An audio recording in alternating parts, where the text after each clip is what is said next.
My name is Jennifer, and I am 24 years old. I never thought my communications degree would lead to this moment, standing in an empty bedroom with a suitcase in hand. Just yesterday at dinner, Dad dropped the bomb about charging rent, calling my startup job worthless. Mom piled on, saying I needed to learn respect. After weeks of being called dead weight, I made my choice. Now my phone won't stop ringing with their panicked voices. If you are watching this from your childhood bedroom, wondering about your own escape, hit that like button and subscribe. I promise by the end of my story, you'll see why sometimes leaving is the only way forward. I grew up in a household where expectations loomed larger than the suburban home we lived in. My father, Thomas, has worked as a middle manager at Madison Financial Group for 25 years. He wears the same style of pressed shirts every day and believes success comes in only a few acceptable packages: law, medicine, or business. Nothing else would do. My mother, Diana, teaches advanced placement chemistry at the local high school. She grades papers with a red pen and life choices with equal scrutiny. From an early age, they plotted my future with the precision of architects. When I showed creative inclinations, they enrolled me in STEM summer camps. When I excelled in writing, they suggested law school applications. The plan was clear, and deviation was not an option. My communications degree was already a compromise that caused 3 months of tense dinners and pointed comparisons to my cousin Jason, who was accepted to medical school last year. After graduation 4 months ago, I landed a job at Bright Vision Creative, a startup focusing on digital content and innovative marketing campaigns. The office is a converted warehouse with exposed brick walls, communal workspaces, and a ping-pong table that doubles as our meeting space on busy days. My starting salary is $32,000 a year. My father nearly choked when I told him, pointing out that his newest intern makes more.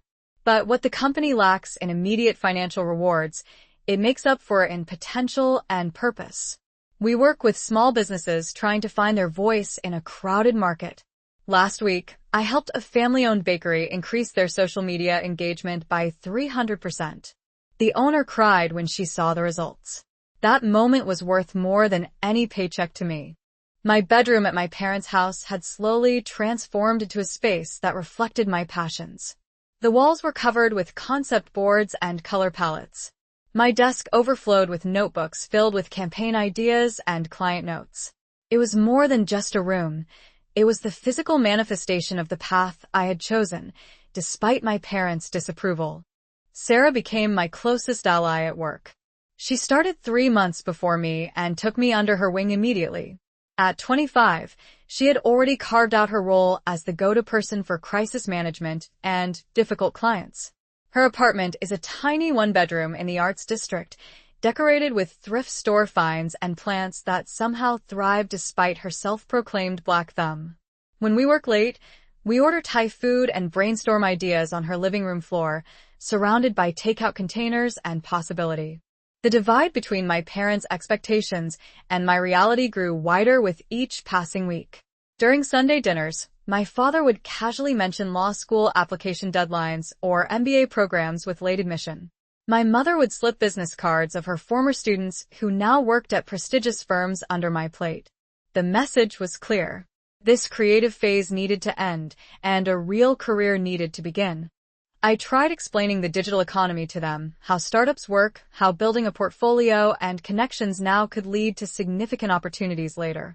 I showed them campaigns I had worked on, metrics of success, client testimonials. But they saw only the small paycheck and the unconventional office. To them, success had a very specific look, and my current situation did not match that image. Their disappointment manifested in 1,000 small ways. My mother stopped asking about my day. My father began referring to my job as my little project. Family photos from my cousin's wedding were displayed prominently, while my college graduation picture mysteriously migrated to a drawer. These were subtle changes, but they cut deeper than outright criticism. Still, I maintained hope. I believed that with enough time and proven success, they would come to understand my choices. I imagined the moment when my father would finally nod with approval after hearing about a major client I landed. I pictured my mother bragging to her fellow teachers about her daughter, the creative director. That hope kept me going through the increasingly tense family dinners and pointed comments. It was a hope that would soon be tested beyond what I could have imagined. The shift from disappointed sighs to outright criticism happened gradually, then suddenly. 3 weeks ago, my father cornered me in the kitchen as I made my morning coffee. He held up his phone, showing me a LinkedIn notification. "Do you know Amanda Peters from your graduating class? She just accepted a position at Goldman Sachs. Starting salary is $75,000, he said, stirring his coffee with unnecessary force. Meanwhile, you're playing around with Instagram posts for coffee shops." I tried to explain that Amanda had studied finance, that our career paths were entirely different, but he had already walked away, leaving me with cooling coffee and simmering frustration. Later that same week, my mother invited the neighbors over for dinner. Their daughter Bethany works as a loan officer at the local bank. Throughout the entire meal, my mother orchestrated the conversation to highlight Bethany's recent promotion and new car purchase. When Bethany mentioned her company was hiring, my mother practically leaped across the table. "Jennifer is actually quite good with computers. Perhaps there is something in your IT department," my mother suggested, ignoring the fact that my degree and experience had nothing to do with information technology. The neighbors looked uncomfortable. Bethany offered a sympathetic smile. I excused myself early, claiming work deadlines. The comments became more frequent and less veiled. My father began referring to my job as playing pretend. My mother questioned when I would start looking for real work. They began leaving career change articles on my bed. Brochures for graduate programs appeared on my nightstand, like unwanted gifts. Then came the family reunion. Every year, the extended family gathered at my Uncle Frank's lake house for a weekend of forced bonding and thinly veiled competition. This year, my cousin Jason dominated the conversation with stories from his first semester of medical school. My Aunt Patricia asked about my job, and before I could answer, my father jumped in. "Oh, Jennifer is still figuring things out. She makes little videos for Instagram," he said, waving his hand dismissively. I tried to correct him, to explain the comprehensive marketing strategies I helped develop, but my Uncle Frank interrupted. "You know my golf buddy's firm is looking for a receptionist. Good benefits. Might be a stepping stone to something better," he offered, as if he was doing me a favor. My mother nodded enthusiastically. "That sounds perfect for Jennifer while she decides what she really wants to do." The assumption that my current path was temporary, a phase to be outgrown rather than a career to be built, stung more than outright criticism. The rest of the weekend was a blur of similar comments and suggestions, each one chipping away at my resolve. The tension escalated further when I received my first performance review at work. Michael, my supervisor, praised my initiative and creativity. The review came with a small bonus of $500, which I was proud of, given my short tenure. When I shared this news at dinner, hoping for even reluctant acknowledgement, my parents exchanged glances. $500, my father scoffed. "My year-end bonus last year was $15,000. And you think this validates your choice?" "It is not about the amount, Dad. "It is about being recognized for good work after only a few months," I tried to explain. "Good work making Instagram posts," my mother added. "Such a valuable contribution to society." The sarcasm in her voice made me push away from the table. When I started to leave, my father called after me. "This is exactly the problem. You cannot handle constructive criticism. The real world is not going to coddle you like your little startup playground." I stopped in the doorway. "That is not fair. You have no idea what my job actually entails or how hard I work." "Work," my mother laughed. "You sit in a warehouse playing on computers all day. Your father and I know what real work looks like." The arguments became more frequent. Each day brought new comparisons to more successful peers or relatives. Each dinner included at least one comment about wasted potential or the ticking clock of career development. But it was the term dead weight that cut the deepest. It first appeared during a heated discussion about household expenses. My father was reviewing the family budget at the kitchen table, making disapproving noises as he scrolled through spreadsheets. "Do you know how much our utility bills have increased since you moved back home?" he asked, without looking up. I offered to contribute, but he waved me off. With what money? Your little hobby barely pays for your cell phone. You are just dead weight on this household budget. Dead weight. The term lingered in the air, heavy and accusatory. My mother, rather than defending me, nodded in agreement. From that point on, the term became their favorite description. Dead weight on the family finances. Dead weight career-wise. Dead weight while your peers are moving forward. Each time they used it, something inside me hardened. Each repetition built a wall between us, brick by painful brick. I began spending more time at work, volunteering for late projects. I started having dinner with Sarah or eating alone in my room. Home no longer felt like home. It had become a battlefield where my choices were under constant attack, and retreat seemed like the only viable strategy. Tuesday night dinner was always pot roast night in our house, my mother's recipe. The meal was a ritual. My father would recount his day of meetings and executive lunches before we had even passed the salt. My mother nodded at appropriate intervals, her perfect posture and attentive expression of performance she had mastered over 27 years of marriage. So, how was everyone's day? My mother asked after my father's stories concluded, though her eyes remained on him, as if expecting an encore. Productive, my father answered, cutting his meat with precision.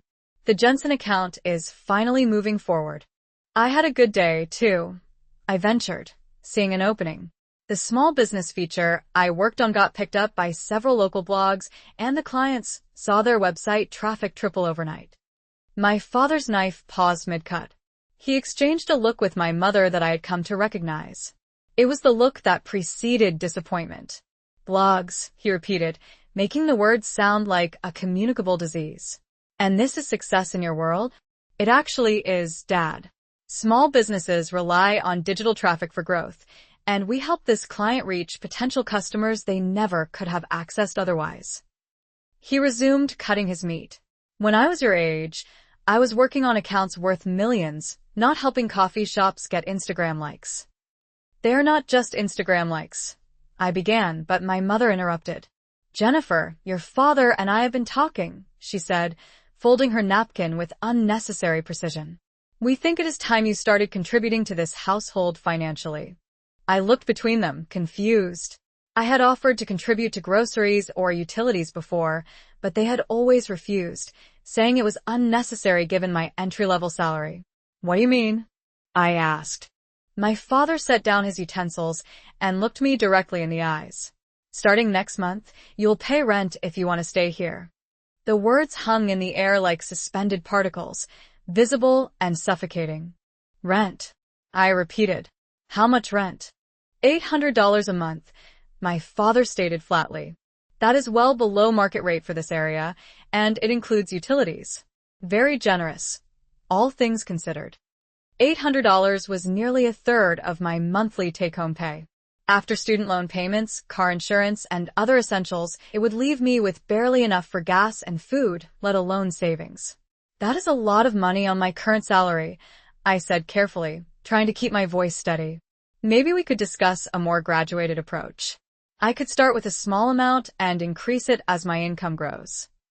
My mother's laugh was sharp and dismissive. That is exactly the problem with your generation. Always wanting special accommodations instead of facing reality. Maybe paying rent will teach you some respect for what things actually cost in the real world. I am not disrespectful, I countered, feeling heat rise in my cheeks. I understand financial responsibility. I am just asking for some flexibility while I build my career. Career, my father scoffed. Playing on social media is not a career, Jennifer. It is a distraction. This rent situation might finally motivate you to look for real employment. I set my fork down, appetite gone. My job is real employment. We provide valuable services to clients who need digital expertise. Just because it does not look like your idea of success does not make it invalid. My father leaned forward, his face flushing. Your little startup is a fantasy. Half of these companies fold within a year. You are betting your future on a house of cards, and we are not going to subsidize this delusion any longer. We are not asking you to change careers, my mother added, though her tone suggested otherwise. We are simply asking you to contribute financially, or consider options that would allow you to do so. By options, you mean abandoning my current job for something you approve of, I clarified. By options, we mean growing up, my father snapped. Do you know what we call someone who lives in our house, eats our food, uses our utilities, and contributes nothing? Dead weight. That is what you have become, Jennifer. Dead weight. The term hit me like a physical blow. Not the first time they had used it, but in this context, as justification for essentially pushing me toward financial instability, it carried new cruelty. I am not dead weight, I said, my voice barely above a whisper. I work hard. I am building something. I just need some time. Time is money, my father replied, returning to his dinner as if the matter was settled. And starting next month, staying in this house will cost you $800. If that does not work for you, there are other arrangements you can make. My mother nodded in agreement, then changed the subject to neighborhood gossip, as if we had just been discussing the weather rather than appending my financial situation. I pushed food around my plate, no longer hungry, as their words echoed in my mind. Dead weight, other arrangements. The message was clear.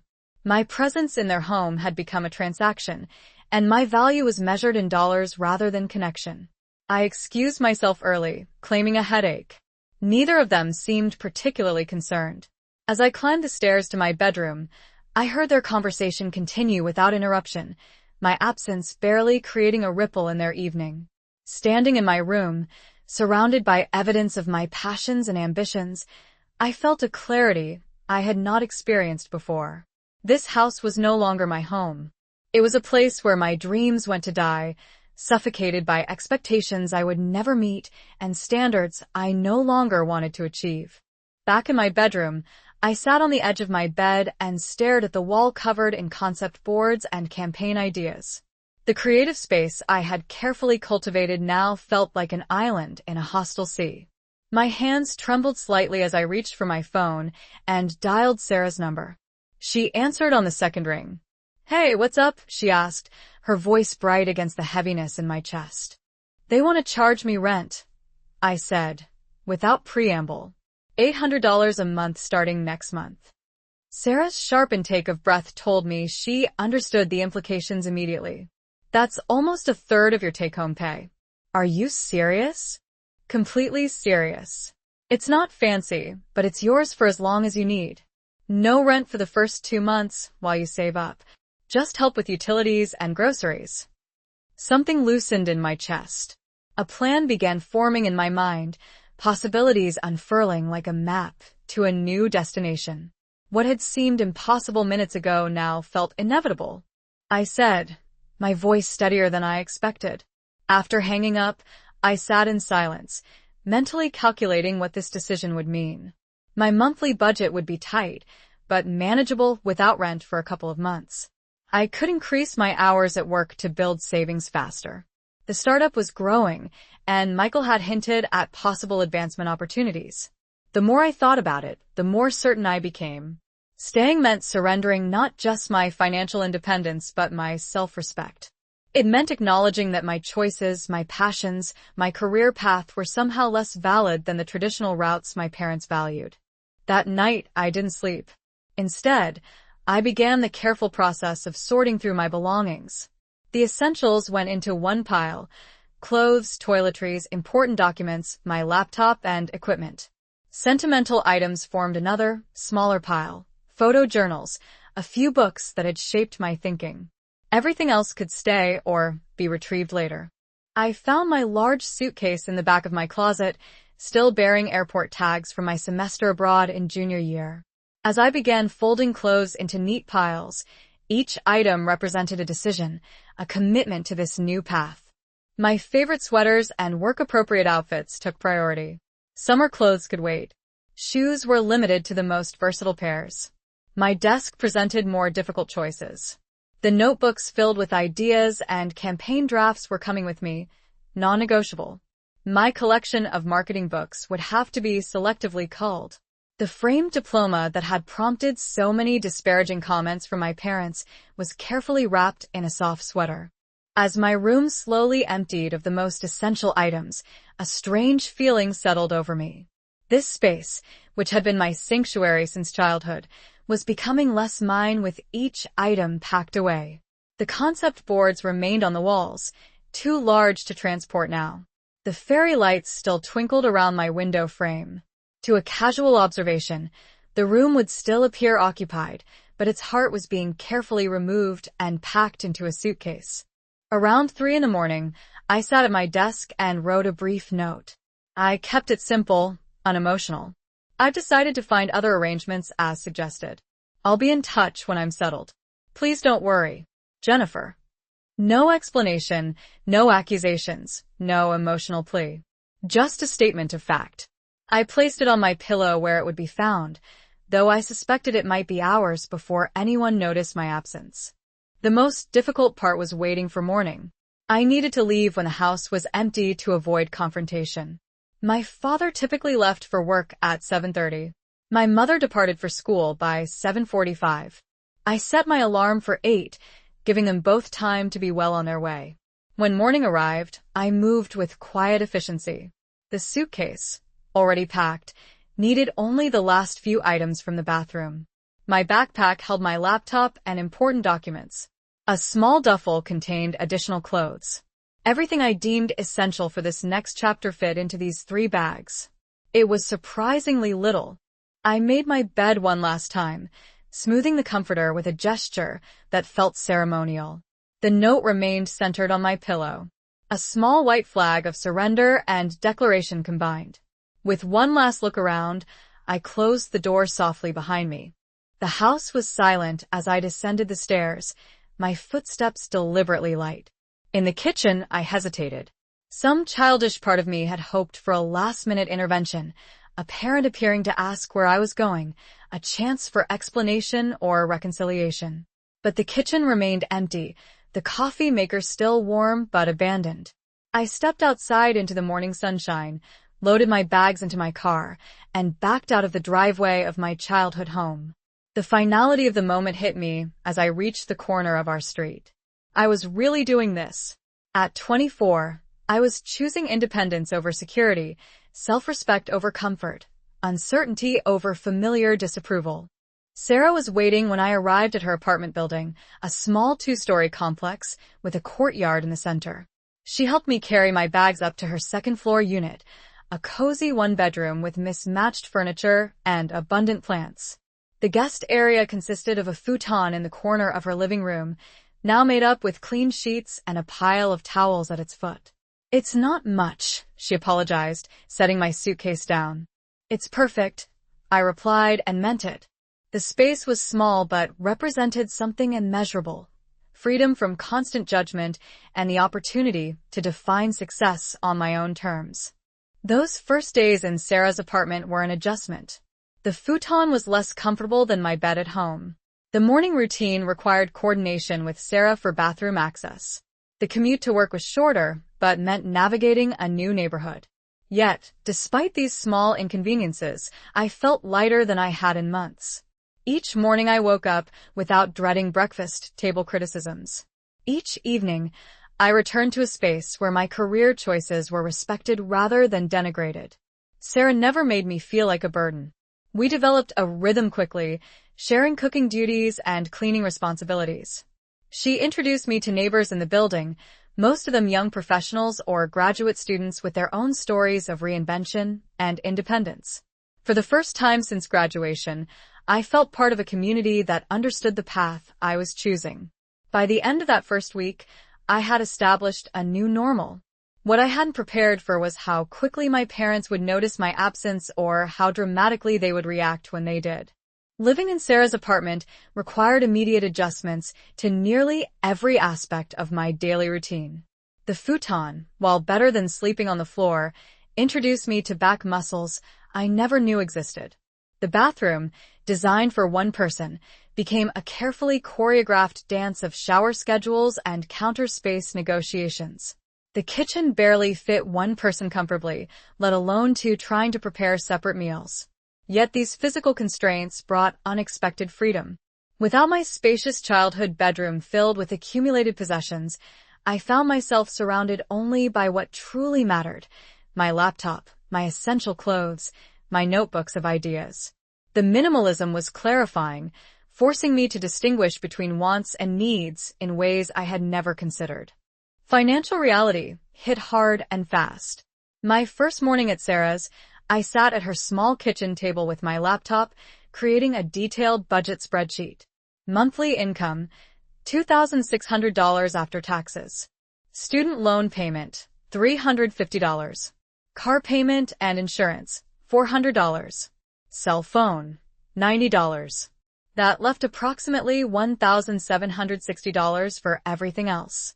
Once I would start contributing to Sarah's expenses, about $400 for utilities and groceries, I would have roughly $1,360 remaining. It was enough to live on, but barely. There would be no room for shopping, dinners out, or unexpected expenses. Every dollar needed careful allocation. I immediately canceled my subscription services, switched to a cheaper cell phone plan, and researched public transportation options to reduce gas expenses. I downloaded a meal planning app to maximize grocery efficiency and minimize food waste. These were small changes individually, but collectively they represented a new mindset of intentional financial management. At work, I approached Michael about increasing my hours. The conversation took place in the small conference room that doubled as a storage space for marketing materials. I was hoping to pick up some additional hours, I explained. I am flexible about the projects or responsibilities. Michael leaned back in his chair, studying me. Any particular reason for the sudden interest in overtime? I hesitated, then decided on honesty. I recently moved out of my parents' house. My budget is tight while I adjust. His expression shifted from curiosity to understanding. I can't offer much in terms of guaranteed overtime, but we do have that small business incubator project starting next week. It would mean some evening work and possibly weekends. The budget is tight, but I could allocate another 5 to 7 hours weekly. That would be perfect, I said, relief evident in my voice. He nodded, then added, "You know, Jennifer, your work has been exceptional these past few months. Keep this up, and we might be having a different conversation about your position when reviews come around in January." That possibility, however distant, gave me something concrete to work toward. Each extra hour at the office became not just about immediate financial necessity, but about building toward future stability. Word of my situation spread quickly through our small office.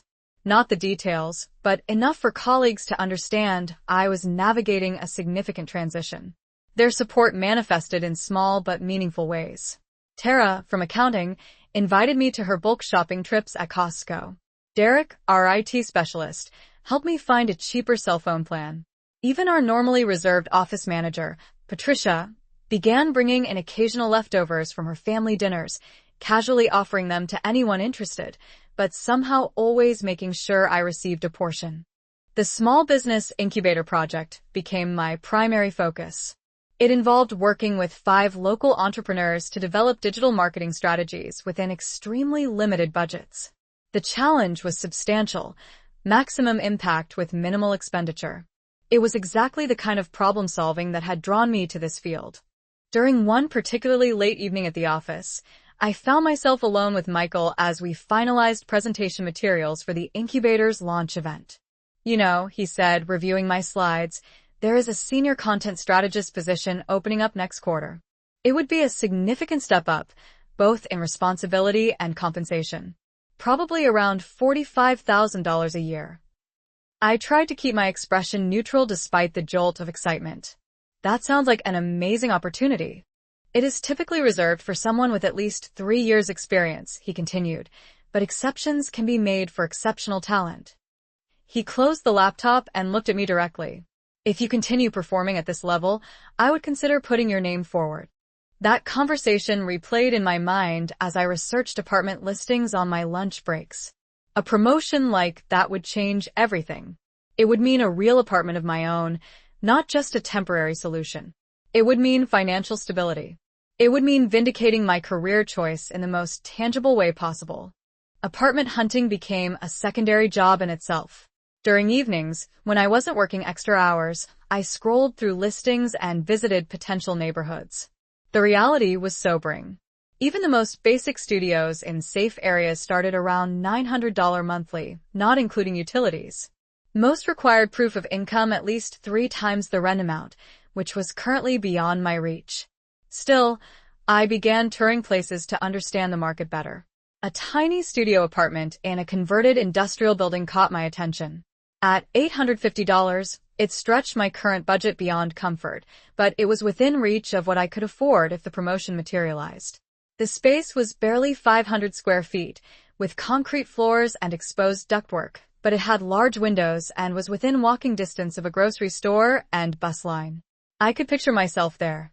My futon against one wall, a small desk by the window, perhaps a bookshelf for the marketing books currently stored in boxes at Sarah's.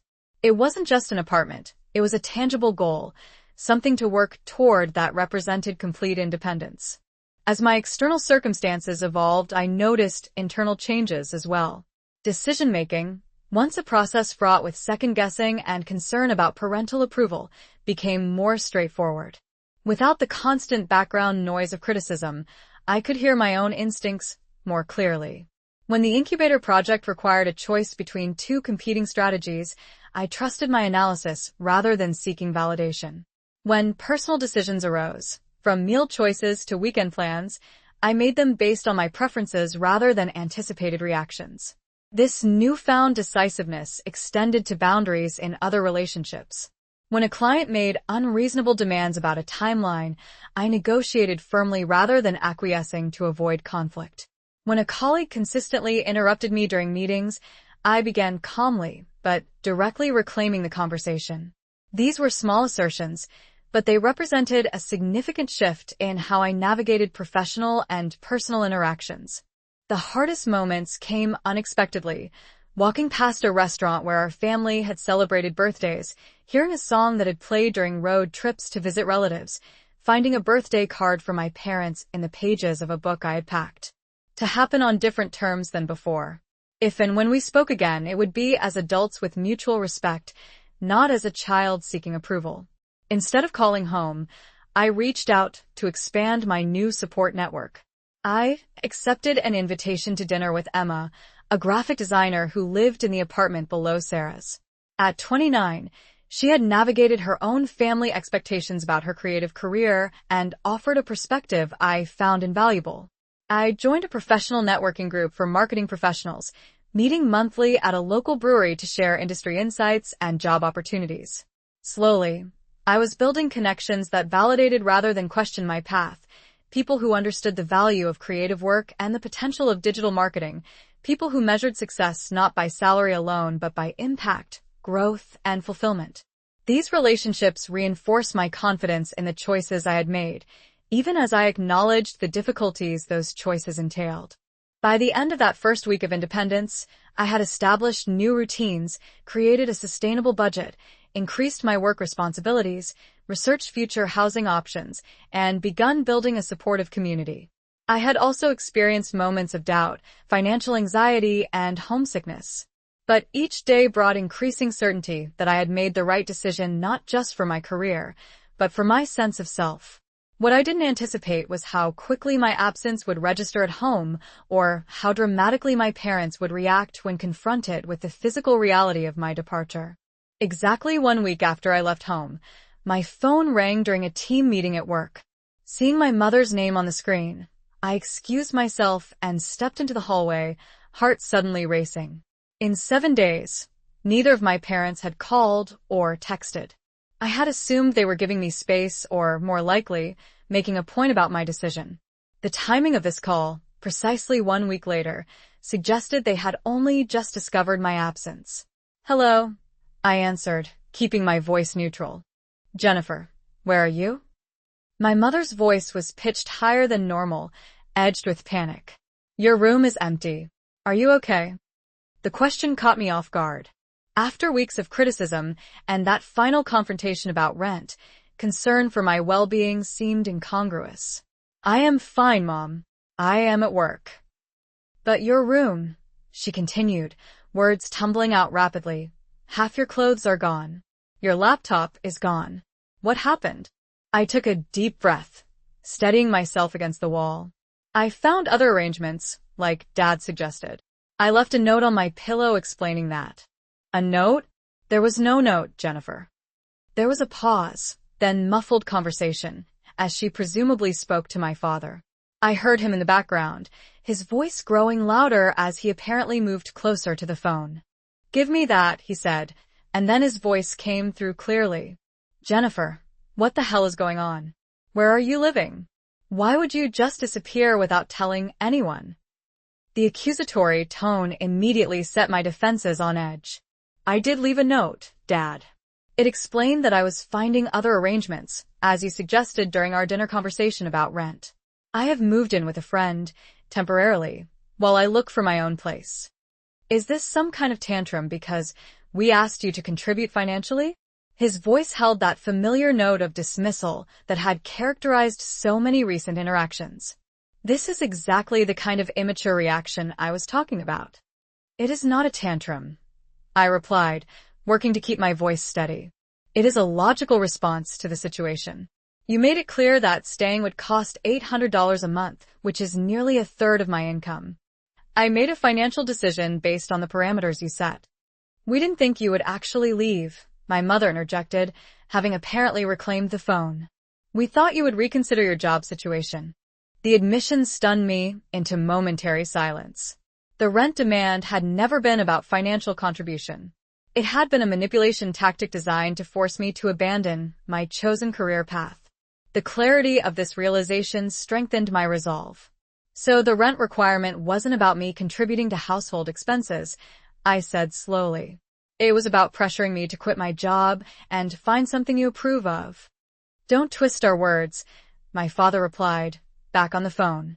"We are concerned about your future. This startup nonsense is a dead end, and you are wasting your potential." "That's your opinion, Dad." I happen to disagree. "So, you would rather live, God knows where, than reconsider your options?"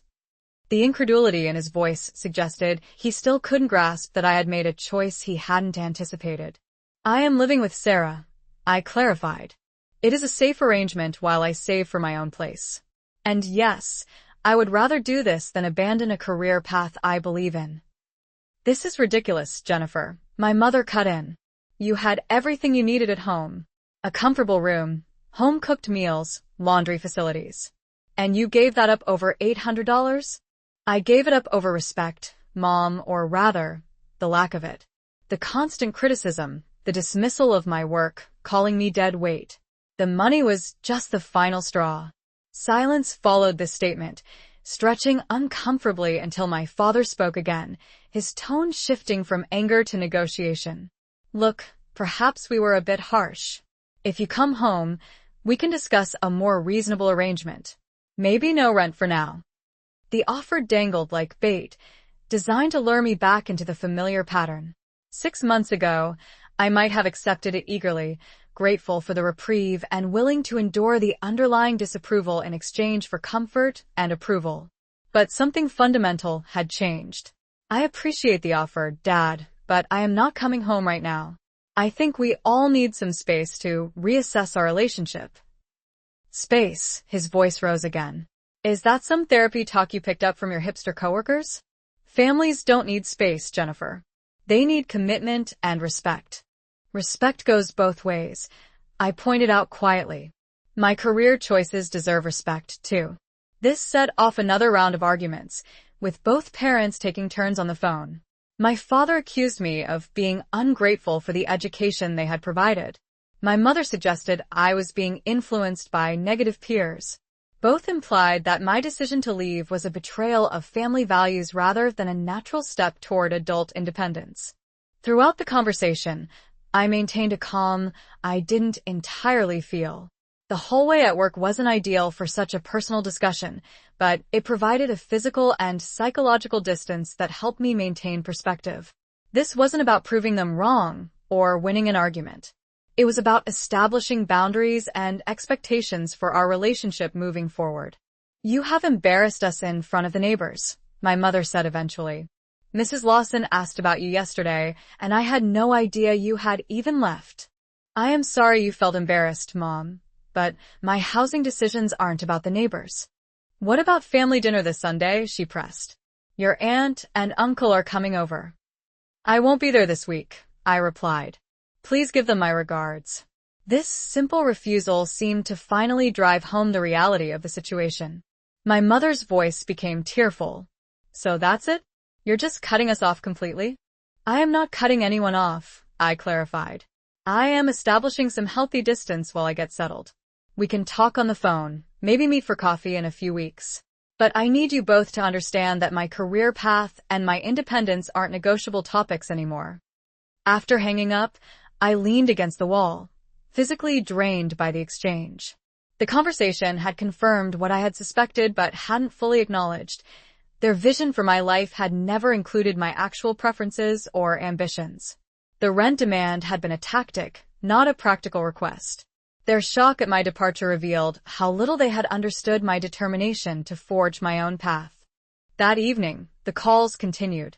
My Aunt Barbara, clearly enlisted by my parents, left a voicemail expressing concern about my rash decision. My Uncle Frank texted, asking if I needed money, implying financial distress was the only possible explanation for leaving home. Even my cousin Jason, the medical school golden child, messaged to check if I was having some kind of quarter-life crisis. I responded to each with brief, but firm explanations. No, I wasn't in crisis. Yes, I had a roof over my head. No, this wasn't a temporary situation or an emotional reaction. It was a deliberate choice about the direction of my life and career. The family intervention reached its peak when my grandmother called, her voice wavering with confusion and concern. Jennifer, darling, your mother tells me you've run away from home. At your age, what's happening? I haven't run away, Grandma. I explained gently. I've moved out. It's what adults do eventually. But so suddenly, without discussion? It wasn't sudden from my perspective. It followed months of tension and a clear statement that staying would require a financial contribution I couldn't reasonably afford.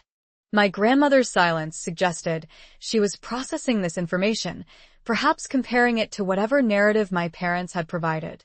Well, she said finally, your grandfather and I moved out of his parents' home 2 weeks after we married. His mother was quite controlling about how I kept house. Sometimes distance is necessary, even with family. That simple validation from an unexpected source fortified my resolve. If my traditional grandmother could understand the need for independence and boundaries, perhaps eventually my parents would too.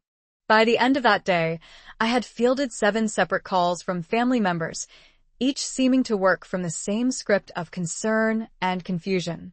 I answered each with increasing confidence, the repetition helping me clarify my own position. This wasn't a temporary tantrum or a negotiating tactic. It was a fundamental shift in how I would allow myself to be treated and how I would make decisions moving forward. As challenging as these conversations were, they reinforced the rightness of my decision. Each call revealed how completely my parents had expected compliance rather than independent thought. Each concerned relative inadvertently highlighted how unusual it was in my family for someone to prioritize personal fulfillment over conventional expectations. That night, lying on Sarah's futon, I felt exhausted but oddly peaceful. The confrontation I had been avoiding had happened, and I had survived it. My parents knew where I was and that I was safe. They understood, even if they didn't accept, my decision to leave. The initial crisis had passed, and now began the longer, more complex process of redefining our relationship on new terms. Adult to adult. Independent to independent. With mutual respect as a non-negotiable condition. 3 months after that night, I packed my bags and left my childhood home. I stood in the center of my new apartment, surrounded by boxes yet to be unpacked.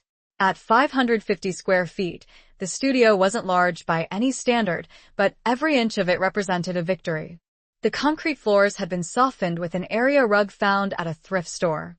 The white walls now held framed prints of my favorite marketing campaigns. The kitchen consisted of little more than a refrigerator, a 2-burner stove, and approximately 3 feet of counter space, but it was mine, all mine. The journey to this moment had been more challenging than I had anticipated that first night on Sarah's futon. Financial independence required sacrifices I hadn't fully appreciated while living at home. Grocery shopping became an exercise in mathematical precision, calculating cost per meal down to the penny. Transportation demanded careful planning to minimize gas usage. Social outings were evaluated not just by interest but by budget impact. Yet alongside these challenges came unexpected growth. 2 weeks after moving in with Sarah, Michael had approached me about taking the lead on the small business incubator project. The role came with additional responsibility, but also a 10% salary increase. I had thrown myself into the work, developing innovative strategies for businesses operating with minimal marketing budgets. The results had exceeded even the most optimistic projections. 3 of the 5 businesses reported revenue increases of over 30% within the first month of implementation. My success with the incubator project had not gone unnoticed. When the senior content strategist position opened up, Michael had advocated strongly for my candidacy despite my limited experience. The interview process had been grueling, 3 rounds with increasingly senior management, a practical assessment requiring comprehensive marketing strategy development, and a final presentation to the executive team. The day I received the offer letter, I had sat in my car in the parking lot, staring at the salary figure, $48,000 annually with health benefits and a retirement plan contribution. More than I had dared hope for at this stage of my career. Enough to afford this apartment, build savings, and begin paying down my student loans more aggressively. Tangible validation of the path I had chosen. My relationship with my parents had evolved through careful, intentional steps. 2 weeks after their panic phone call, I had suggested meeting for coffee at a neutral location. The cafe I selected was equidistant between their home and Sarah's apartment, a small symbolic gesture toward equal footing in our relationship. That first meeting had been awkward, characterized by surface-level conversation and carefully avoided topics. My mother had commented repeatedly on my appearance, suggesting I looked tired or thin. My father had asked pointed questions about my living situation, clearly searching for evidence of hardship he could use to justify his position. I had maintained firm boundaries, redirecting personal questions and keeping the interaction brief. Subsequent meetings gradually improved. My parents, realizing I would not be manipulated back home, began adjusting to our new relationship dynamic. My promotion had been a turning point. When I shared the news over another cafe meeting, something shifted in my father's expression. Not full approval, but perhaps the beginning of reluctant respect. "Have they given you an employment contract?" he had asked, his first question related to job security rather than career legitimacy. "Yes, a 1-year renewable contract with performance reviews quarterly," I had replied, recognizing the significance of his question. This was his language, his way of acknowledging my work as a real career. My mother's adaptation had come in different forms. After initial resistance, she had asked to see my new apartment. Her visit had been brief, her assessment clinical, but she had brought a houseplant as a housewarming gift. "A peace lily," she had explained, because they thrive even with minimal attention. I had recognized it as both a practical consideration for my busy schedule and a tentative olive branch. Healing continued in small increments. A text message asking about a work project, an invitation to Sunday dinner with the explicit promise of no career discussions. My attendance at family gatherings. The Jennifer unpacking those same bags into her own apartment was operating from confidence and self-determination. The difference was profound. The journey had taught me lessons I hadn't anticipated. Financial independence wasn't just about paying my own bills. It was about the dignity of making choices based on my values rather than external pressures. Professional growth wasn't measured solely in salary increases, but in the satisfaction of seeing my ideas implemented and making tangible differences for clients. Personal boundaries weren't selfish defenses, but necessary foundations for healthy relationships. Most surprisingly, I had discovered that my relationship with my parents could actually improve with distance. Without the daily friction of living under their roof and expectations, we could begin rebuilding our connection based on mutual respect rather than authority and compliance. We were still navigating this new territory, with occasional missteps and old patterns reemerging, but the trajectory was hopeful. My phone chimed with a text message. My mother asked if I was free for lunch on Saturday. Another small step in our evolving relationship. I replied affirmatively, then set the phone aside and continued unpacking a box labeled kitchen. Each plate and glass, a small piece of my independent life taking shape. The most profound lesson of these months had been about defining success on my own terms. My parents had a specific vision of achievement, traditional career path, financial security, and above all else, recognition in conventional forms. My vision looked different. Work with meaning and impact, financial sufficiency rather than wealth, recognition from those who understood my industry and values. Neither vision was inherently wrong, but only one of them would lead to my personal fulfillment. By choosing my path despite resistance, I had learned to trust my own judgment above external validation. The approval I had sought so desperately from my parents had been replaced by something more valuable, self-approval and confidence in my choices. Sometimes, walking away is the only way to find your strength. Sometimes creating distance is necessary to build healthier connections. Sometimes disappointing others is required to avoid disappointing yourself. These truths had emerged from what had initially felt like a crisis and rupture. The difficult decision to leave had ultimately created space for growth that wouldn't have been possible otherwise.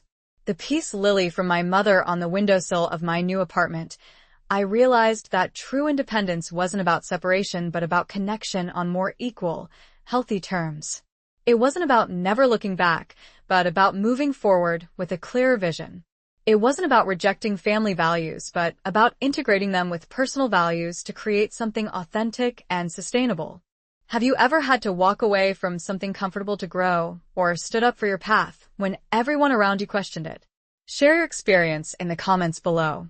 Your story might be exactly what someone else needs to hear right now. Don't forget to like this video if it resonated with you. Subscribe for more real-life stories and share with anyone who might be facing similar crossroads in their family relationships or career. Thank you for witnessing my journey. And remember, sometimes the hardest choices lead to the most beautiful destinations.